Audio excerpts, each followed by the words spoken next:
تو اللہ تعالیٰ فرما رہے ہیں کہ وہ لوگ کفر کی حالت میں مریں گے، اور جو لوگ کفر کی حالت میں مرتے ہیں تو اللہ تعالیٰ فرماتے ہیں ان الذین کفروا، جنہوں نے کفر کیا، اور وماتوا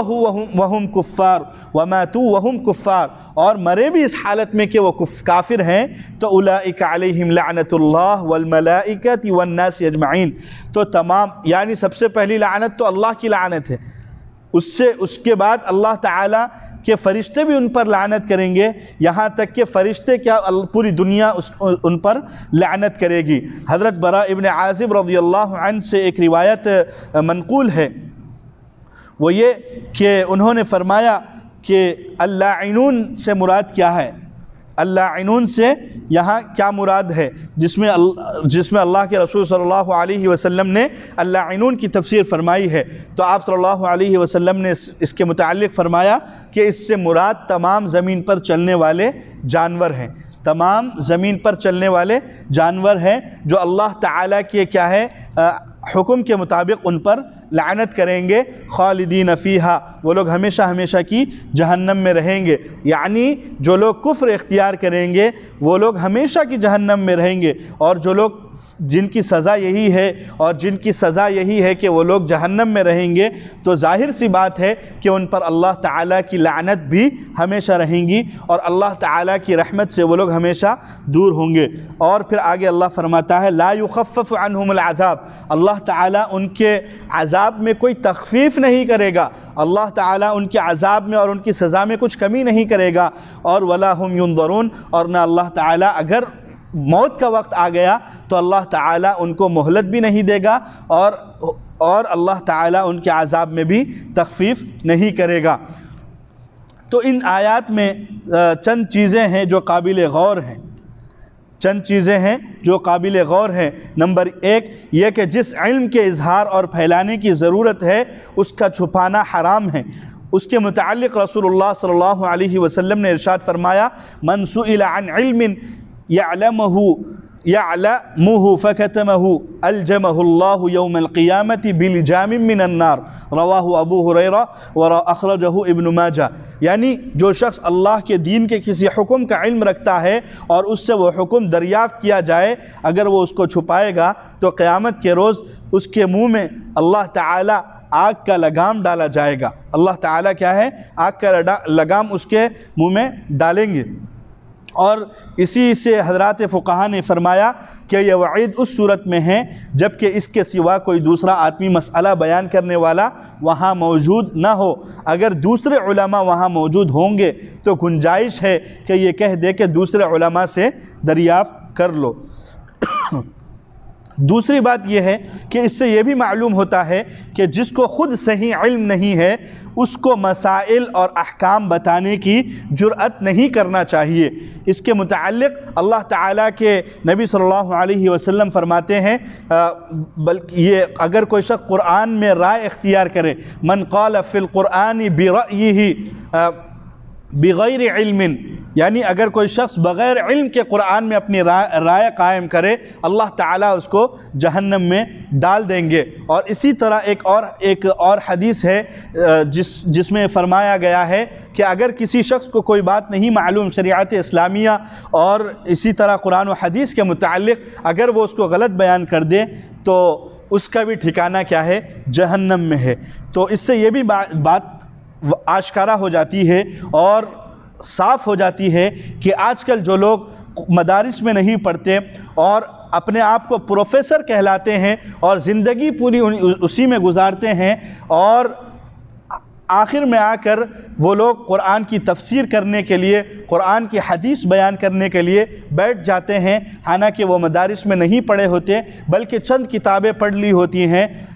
پھر اس کے بعد وہ لوگ آ کر تفسیر بیان کرتے ہیں، حدیث بیان کرتے ہیں، شریعت بیان کرتے ہیں، تو ایسے لوگوں کو اس آیت کے پیش نظر سوچ لینا چاہیے۔ تیسری یہ بات معلوم ہوئی کہ علم کو چھپانے کی یہ سخت وعید انہی علوم اور مسائل کے متعلق ہے جو قرآن و سنت میں واضح بیان کیے گئے ہوں اور جن کے ظاہر کرنے اور پھیلانے کی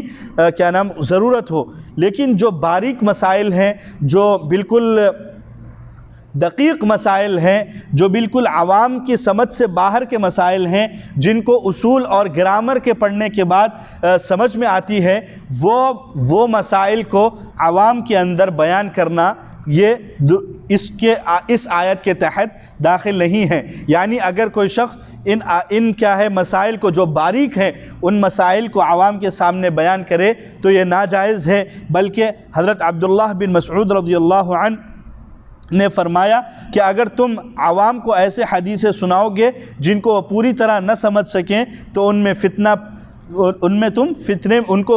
فتنے میں مبتلا کر دو گے۔ اسی طرح صحیح بخاری میں حضرت علی رضی اللہ عنہ سے منقول ہے کہ انہوں نے فرمایا کہ عام لوگوں کے سامنے صرف اتنی ہی علم کا اظہار کرو جن کو ان کی عقل اور فہم برداشت کر سکے۔ کیا تم یہ چاہتے ہو کہ لوگ اللہ اور اس کے رسول کی تکذیب کریں؟ کیونکہ جو بات ان کی سمجھ سے باہر ہوگی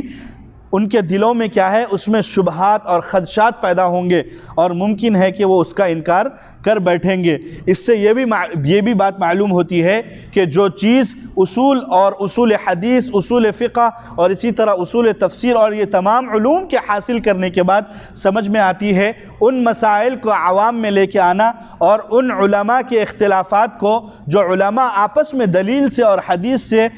کیا ہے اپنے آپ میں اختلاف رکھتے ہوں، ان مسائل کو، ان علماء کے اختلافات کو عوام کے سامنے لانا یہ بہت بڑی حماقت کی بات ہے، اور بلکہ وہ اس قول کو ضرور سن لیں حضرت علی کے کہ وہ لوگ عوام کے دل میں یہ شبہات پیدا کرتے ہیں کہ بعض لوگ یہاں تک کہہ دیتے ہیں کہ کیا واقعی اسلام سچ ہے؟ کہ اگر واقعی اسلام سچ ہوتا تو کیا یہ لوگ آپس میں حدیث اس طرح ٹکراتی؟ مختلف چیزیں ہیں جو عوام میں پھیلائی جاتی ہیں اور عوام اس کا اظہار بھی کرتی ہے کہ کیا واقعی اسلام اس طرح کا مذہب ہے؟ کیا واقعی آپ صلی اللہ علیہ وسلم نے اس طرح فرمایا ہے اور کیسے فرمایا ہے؟ وہ مختلف چیزیں ایسا لوگ بیان کرتے ہیں۔ تو اسی لیے جو لوگ ممبر پر اور جو لوگ یوٹیوب پر اپنے آپ کو پیش کرتے ہیں ان کو چاہیے، اور جو لوگ بیان کرتے ہیں ان کو چاہیے کہ وہ ایسی باتوں کو لوگوں کے سامنے واضح کریں جو قرآن و سنت میں واضح طور پر آئی ہو، اور جو اختلافی مسائل ہیں اور جو علماء کے مابین اس میں اختلاف موجود ہے، اور علماء کے مابین اختلاف اس وجہ سے ہے کہ وہ اصول تفسیر اور اصول حدیث اور اصول فقہ، اصول حدیث اور اصول تفسیر یہ تمام علوم ان کو معلوم ہیں، تو اس اعتبار سے وہ لوگ اختلاف رکھتے ہیں، تو اس میں ان کو گنجائش ہے اور وہ لوگ اس میں اختلاف رکھ سکتے ہیں۔ لیکن عوام ان علوم سے ناواقف ہوتی ہے، اس وجہ سے اگر ان عوام میں اگر اس طرح کے مسائل بیان کر دیے جائیں گے تو پھر ان کو اسلام کے متعلق شکوک اور شبہات میں مبتلا کرنے کی یہ چیز مرادف ہو جائے گی۔ اور پھر ایک حدیث میں آپ صلی اللہ علیہ وسلم نے ارشاد فرمایا، لا تمنعوا الحکمت اہلہا فتظلموہم ولا تضعوها فی غیر اہلہا فتظلموها، یعنی حکمت کی بات کو ایسے لوگوں سے نہ کرو جو اس بات کے اہل ہوں، اس بات کے اہل نہ ہو، یعنی حکمت کی بات کو ایسے لوگوں سے نہ روکو جو اس بات کے اہل ہوں۔ اگر تم نے ایسا کیا تو ان لوگوں پر ظلم ہوگا، اور جو اہل نہیں ہیں ان کے سامنے حکمت کی باتیں نہ رکھو، کیونکہ اس صورت میں اس حکمت پر ظلم ہوگا۔ اسی طرح امام قرطبی رحمۃ اللہ علیہ نے فرمایا کہ اس تفصیل سے یہ بھی معلوم ہوتا ہے کہ کسی کافر کو جو مسلمانوں کے مقابلے میں مناظرے کرتا ہے، اور اسی طرح کوئی بدعتی اور گمراہ کو جو لوگوں میں اپنے خیالات اور غلط نظریات پھیلاتا ہے اس کی دعوت دیتا ہے، اس کو علم دین اس وقت تک سکھانا جائز نہیں ہے جب تک اس سکھانے والے کو یہ ظن غالب نہ ہو جائے، یہ یقین نہ ہو جائے کہ یہ کیا ہے، یہ علم سیکھنے کے بعد اس کے خیالات درست ہو جائیں گے، یہ اس علم سے کیا ہے، اس علم کو غلط طریقے سے نہیں پھیلائے گا۔ تو یہ یقین ہونے کے بعد اس کو علم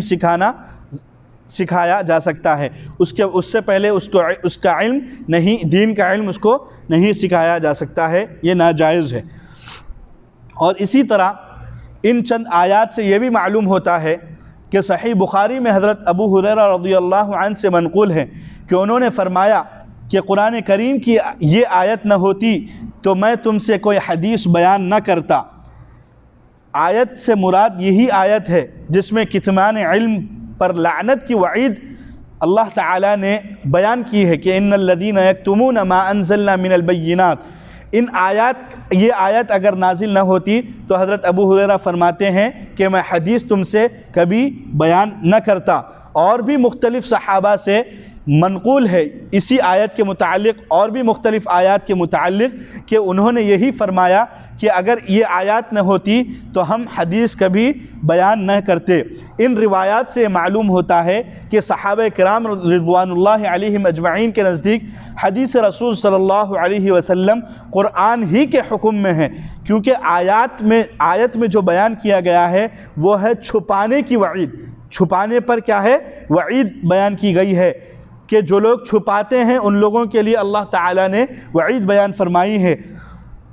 اور اس حدیث میں صراحتاً ذکر نہیں، یعنی قرآن مجید میں یہ ذکر نہیں کہ حدیث بھی کیا ہے قرآن کے تحت داخل ہوتی ہے، لیکن صحابہ کرام رضوان اللہ علیہم اجمعین نے حدیث رسول صلی اللہ علیہ وسلم کو بھی قرآن ہی کے حکم میں سمجھ کر اس کو چھپانے اور اس کے چھپانے کو اس وعید کا سبب سمجھا. یعنی اللہ تعالیٰ نے اس آیت میں جو وعید نازل فرمائی ہے کہ چھپانے والوں پر اللہ کی لعنت ہوتی ہے، اس وعید کے تحت انہوں نے صحابہ نے فرمایا کہ اگر یہ آیت نازل نہ ہوتی تو حدیث کیا ہے ہم لوگ تم سے بیان نہ کرتے.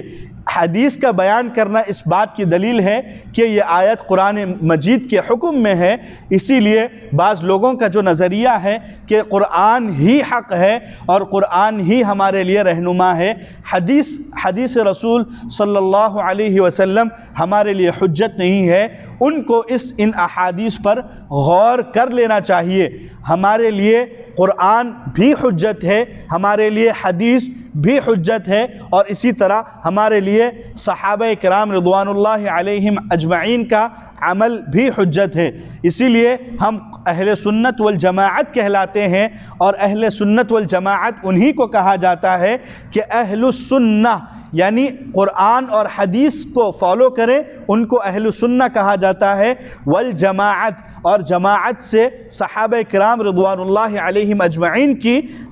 جماعت ہے. اس جماعت کو جو مانتا ہے اور قرآن و حدیث اور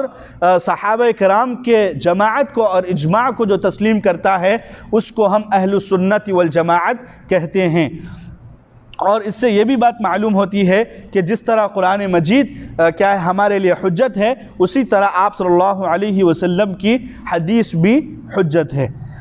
وَيَلْعَنُهُمُ اللَّاعِنُونَ، قرآن کریم نے لعنت کرنے والوں کو متعین نہیں کیا. میں نے بیان کیا کہ لعنت اللہ تعالیٰ کے اللہ کے نبی صلی اللہ علیہ وسلم نے فرمایا کہ اس سے تمام زمین پر جو چلنے والے جانور ہیں وہ تمام مراد ہے کہ وہ کفار پر اور اسی طرح کافروں پر لعنت کرتے ہیں. اور وَمَاتُوا وَهُمْ كُفَّارٌ، اس لفظ کے ذریعے امام جساس اور قرطبی وغیرہ رحمہم اللہ نے اس بات کو نکالا ہے اور یہ استنباط کیا ہے کہ جس کافر کے کفر کی حالت میں مرنے کا یقین نہ ہو اس پر لعنت کرنا جائز نہیں ہے. اور جو آپ صلی اللہ علیہ وسلم نے چند کافروں کا نام لے کر جو لعنت کی ہے، آپ صلی اللہ علیہ وسلم پر اللہ تعالیٰ نے یہ بات واضح کر دی تھی کہ ان کا انتقال کفر کی حالت میں ہی ہوگا. اسی وجہ سے آپ صلی اللہ علیہ وسلم نے ان کا نام لے کر ان پر لعنت کی. تو لعنت کا معاملہ اتنا شدید ہے اور اتنا خطرناک ہے کہ اللہ تعالیٰ نے کافر کے اوپر لعنت کرنے کا حکم کیا ہے جو کافر ہو،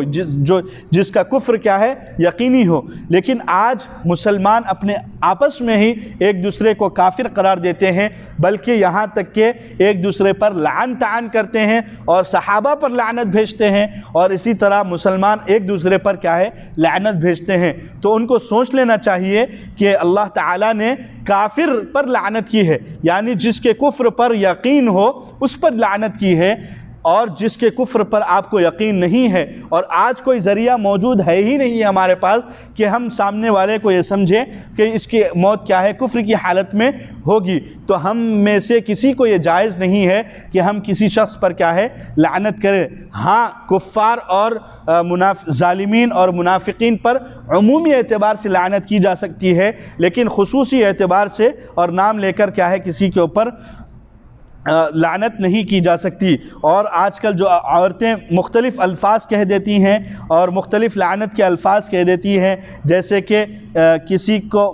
کہہ دیتی ہے مردود، اور اسی طرح راندہ درگاہ، اور اسی طرح اللہ مارا وغیرہ الفاظ، یہ بھی لعنت کے ہی حکم میں داخل ہے۔ اسی طرح یہ الفاظ بھی نہیں کہنا چاہیے۔ وَإِلَٰهُكُمْ إِلَٰهٌ وَاحِدٌ لَا إِلَٰهَ إِلَّا هُوَ الرَّحْمَٰنُ الرَّحِيمُ۔ اللہ تعالیٰ نے اگلی آیات میں اپنے الہ ہونے کو ثابت کیا ہے، اور مشرکین عرب نے جب یہ آیت سنی کہ وَإِلَٰهُكُمْ إِلَٰهٌ وَاحِدٌ لَا إِلَٰهَ إِلَّا هُوَ الرَّحْمَٰنُ الرَّحِيمُ، جب اس آیت کو سنا تو اپنے عقیدے کے خلاف جب سنی، یعنی ان کا عقیدہ یہ تھا کہ اللہ تعالیٰ بھی ہیں، لیکن اس کے علاوہ اس کے ہاتھ بٹانے والے بھی دنیا میں موجود ہیں، جس کو وہ اپنا معبود قرار دیتے تھے۔ جب انہوں نے یہ بات سنی وَإِلَٰهُكُمْ، یہ آیت سنی کہ تمہارا معبود وہ ایک ہی معبود ہے، تو بالکل تعجب میں آ گئے اور کہنے لگے کہ سارے جہاں کا ایک ہی معبود ہو سکتا ہے۔ یعنی ان کے وہم و دماغ میں بھی یہ نہیں تھا کہ ایک چلانے والا اور ایک خالق ہو سکتا ہے۔ تو اس وجہ سے انہوں نے جب یہ آیت میں دعویٰ کیا گیا تو انہوں نے کہا کہ اس کی دلیل پیش کرو۔ تو اگلی آیت میں اللہ تعالیٰ نے اس کی دلیل بیان فرمائی۔ اللہ تعالیٰ نے فرمایا، اور اللہ تعالیٰ نے دلیل بھی اتنی آسان انداز میں دی کہ سبحان اللہ، کہ ایک جاہل گوار انسان بھی اس کو سمجھ سکتا ہے۔ ایک جاہل گوار بھی اس کو اگر اس دماغ پر تھوڑا زور ڈالے تو وہ بھی سمجھ سکتا ہے۔ اللہ تعالیٰ نے اس طرح اللہ تعالیٰ نے اپنے ربوبیت کو اور اپنے وحدت کو اور اپنے واحد ہونے کو اللہ تعالیٰ نے، اور اپنے وہ ایک الہ ہونے کو اور ایک ہی ہونے کو اللہ تعالیٰ نے ذکر کیا۔ وہ کیسے؟ وہ اس طرح کہ ان فی خلق السماوات، زمین اور آسمان کا پیدا کرنا، اس میں اللہ تعالیٰ ایک ہی ذات ہے جو زمین اور آسمان کو پیدا کر سکتی ہے، اس کے علاوہ کوئی نہیں جو زمین اور آسمان کو کیا ہے وجود میں لا سکے۔ اور دوسری چیز واختلاف اللیل والنہار، دوسری چیز یہ جو اللہ تعالیٰ نے نظام چلایا ہے، جو رات کا آنا دن کا جانا، اور اسی طرح دن میں سورج کا نکلنا، رات میں تاروں کا آنا، اندھیرا چھانا، یہ جو اللہ تعالیٰ نے ایک نظام چلایا ہے، اور جب سے یہ دنیا بنی ہے، جب سے یہ نظام اپنے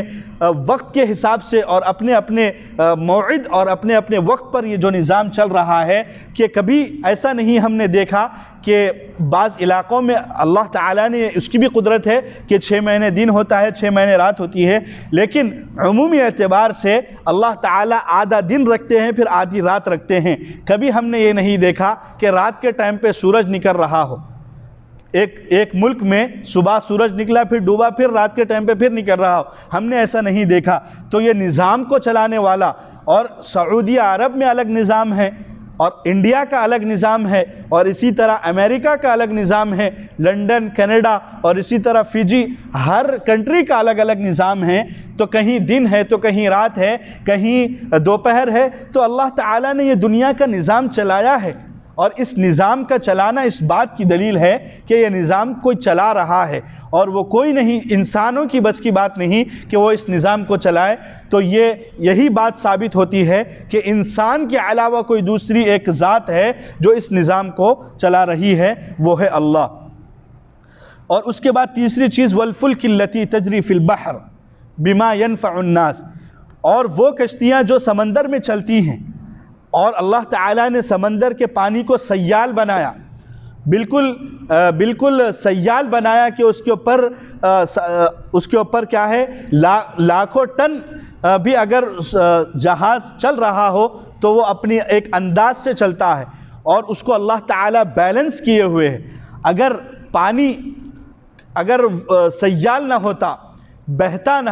اور اللہ تعالیٰ اگر پانی کو تھوڑا ایک مختلف انداز میں اگر بناتے،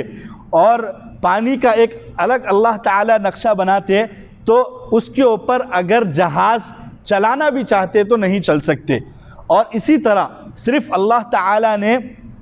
پانی کو سیال بنا کر، اور اسی طرح صرف پانی پر جہاز نہیں چل سکتا، اس کے لیے ہواؤں کا بھی اللہ تعالیٰ نے انتظام فرمایا ہے کہ اللہ تعالیٰ اس پانی پر چلانے کے لیے اللہ تعالیٰ نے کیا ہے، ہواؤں کو بھی اللہ تعالیٰ نے حکم کیا ہے کہ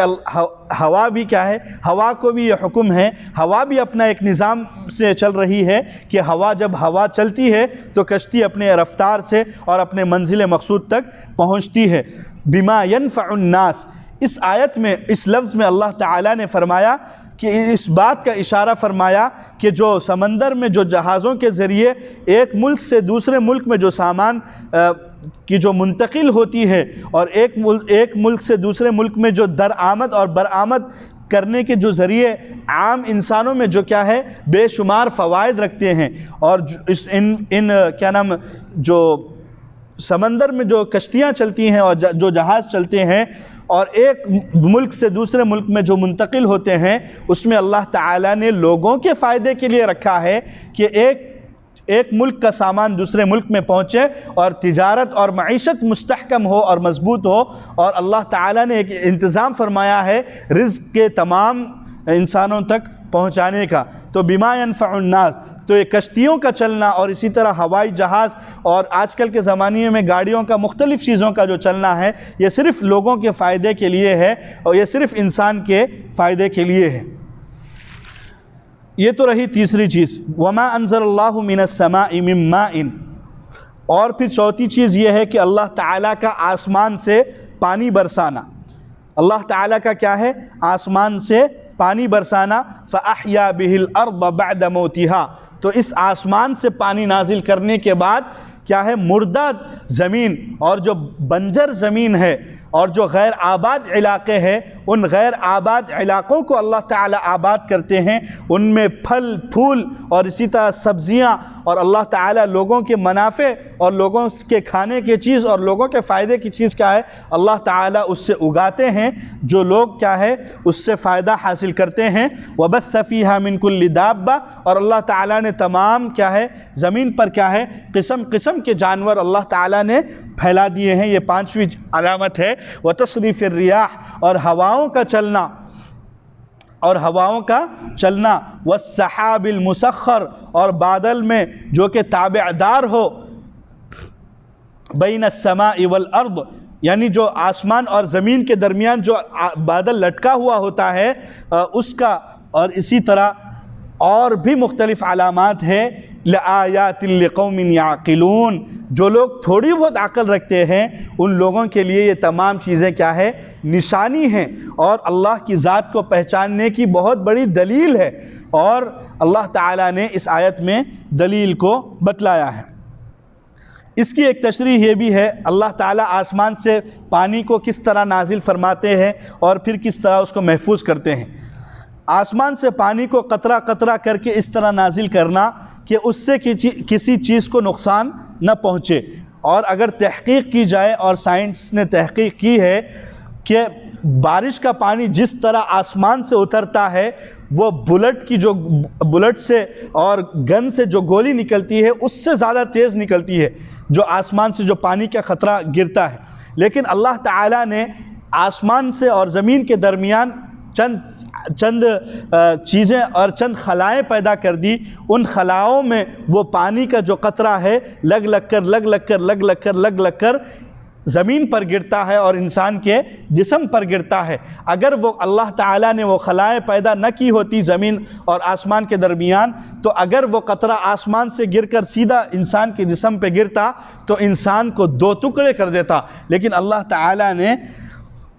اس طرح نازل فرمایا کہ کسی چیز کو نقصان نہ پہنچے۔ اگر سیلاب کی طرح آتا تو کوئی آدمی اور جانور سامان کچھ نہ رہتا، پھر پانی برسنے کے بعد اس کا زمین پر محفوظ رکھنا، یہ بہت بڑی ایک پریشانی ہو جاتی کہ اللہ تعالیٰ آسمان سے پانی تو نازل فرما دیے لیکن زمین پر محفوظ رکھنے کا کوئی بندوبست ہی نہیں ہے، انسان کے بس کا کام نہیں ہے۔ اگر یہ کہہ دیا جاتا ہے انسانوں سے کہ 6 مہینے کا پانی کا کیا ہے ایک ڈبے میں بھر لو یا اسی طرح ایک انتظام کر لو، اپنا ہر شخص انتظام کر لے، تو ہر شخص اس کے رکھنے کا کیا انتظام کر سکتا تھا اور کس طرح رکھ لیتا، اور اگر اس کو رکھ بھی لیتا تو پھر اس کو سڑنے اور خراب ہونے سے کیسے بچاتا۔ قدرت نے یہ سب انتظامات خود فرمائے ہیں،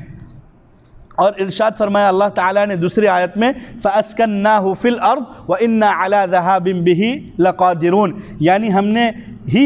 پانی کو زمین کے اندر ٹھہرا دیا، اگرچہ ہمیں اس کی بھی قدرت تھی کہ بارش کا پانی برسنے کے بعد بہہ کر ختم ہو جاتا، مگر قدرت نے پانی کو اہل زمین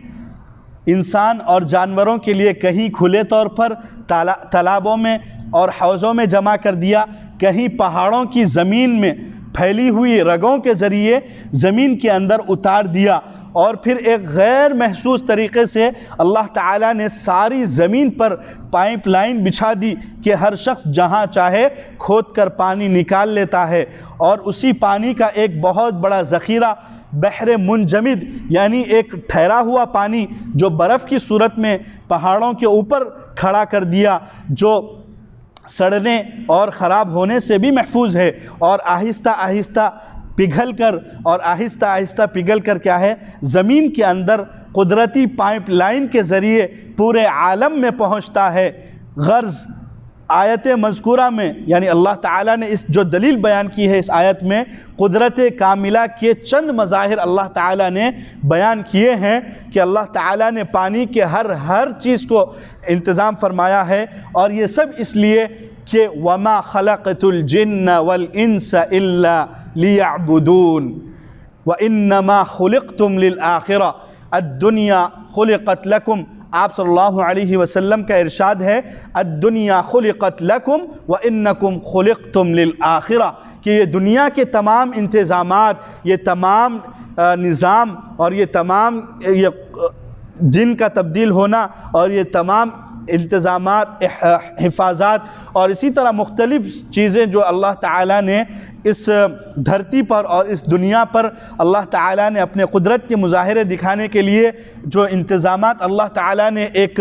اس کا جال بچھایا ہے، اور اللہ تعالیٰ نے دنیا میں انسان کو فائدہ پہنچانے کے لیے جو یہ سارے انتظامات کیے ہیں اور یہ دنیا بنائی ہے، اس کا ایک ہی مقصد ہے کہ الدنیا خلقت لکم، کہ دنیا کیا ہے یہ تمہارے لیے پیدا کی گئی ہے، اور وَإِنَّكُمْ خُلِقْتُمْ لِلْآخِرَةِ، اور تم آخرت کے لیے بنائے گئے ہو، تو اسی لیے یہ دنیا کے کر و فر اور اسی طرح یہ گردش ایام